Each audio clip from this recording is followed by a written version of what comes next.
Hello. So finally आमची मान्सूनमधली एक trip आहे. जवळच जायचं आपल्याला बदलापूरला, कोंडेश्वरला. सो ऑलरेडी 11:15 11:30 झालेत. वेळ झालाय.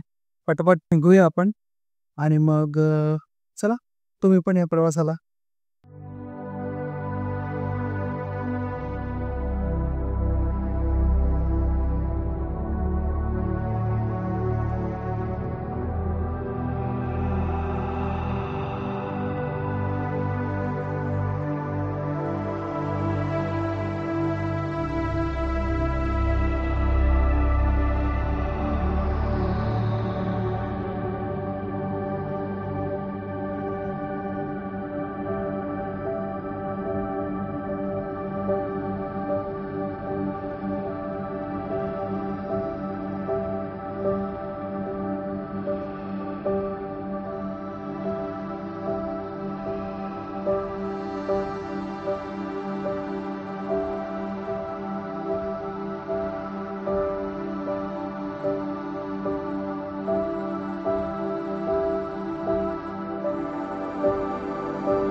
सो फायनली आपण पोहोचलो आहोत कोंडेश्वर देवस्थानच्या इथे.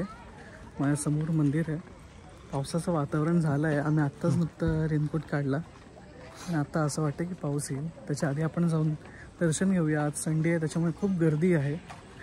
सो चलो जाऊया, दर्शन घेऊया. मग तुम्हाला आजूबाजूचा परिसर दाखवतो. विहंगम दृश्य कसं छान आहे नजारा ते तुम्हाला दाखवतो. चला.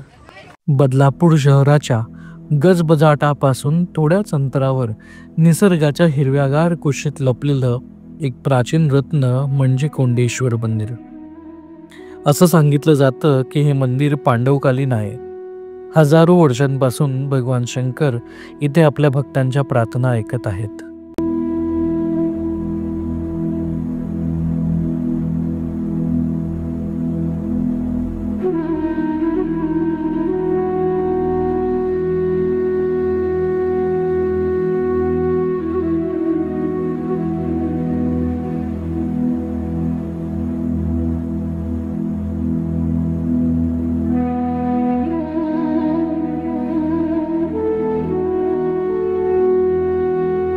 मंदिराच्या पाठीशी उंच डोंगर, सभोवताल घनदाट जंगल आणि शेजारीच धबधबा. असं अप्रतिम वातावरण या ठिकाणाला एक वेगळीच ऊर्जा देतं. पावसाळ्यात तर इथल्या पाण्याचा गडगडाट आणि पक्ष्यांच्या आवाजात जणू निसर्ग स्वतः भगवान शंकराची आरती गातोय असंच वाटतं. स्थानिक लोक मानतात की कोंडेश्वर महाराज आपल्या भक्तांचं रक्षण करतात आणि इथे येणाऱ्यांच्या मनोकामना पूर्ण करतात. धार्मिक श्रद्धा, नैसर्गिक सौंदर्य आणि शांततेची अनुभूती हे सगळं एकाच ठिकाणी मिळतं, कोंडेश्वर मंदिरात.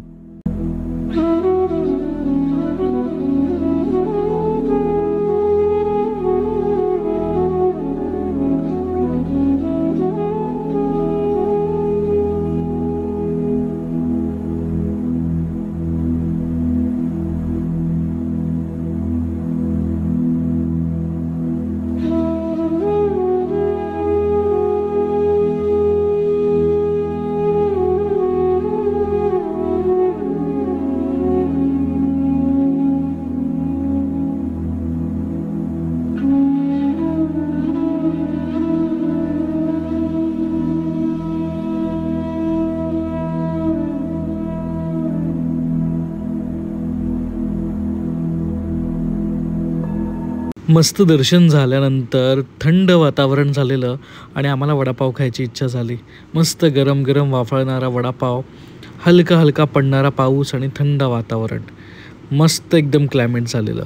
डोंगरांच्या उंच शिखरांवर विसावलेली ढगांची पांघरुणं, वाऱ्याच्या कुशीत नाचणारी हिरवाई आणि महादेवाच्या सानिध्यात मिळालेली ही अपार शांतता. कोंडेश्वरचा हा प्रवास आमच्या कॅमेऱ्यात बंदिस्त झाला, पण त्याचं सौंदर्य आमच्या मनात कायमच कोरलं गेलं. पुन्हा निसर्गाच्या नव्या वाटांवर भेटू. तोपर्यंत द रोमिंग ड्युअर्स सोबत जगाच्या प्रत्येक कोपऱ्यातल्या या सुंदर कहाण्या अनुभवत राहा. इश्क च अजना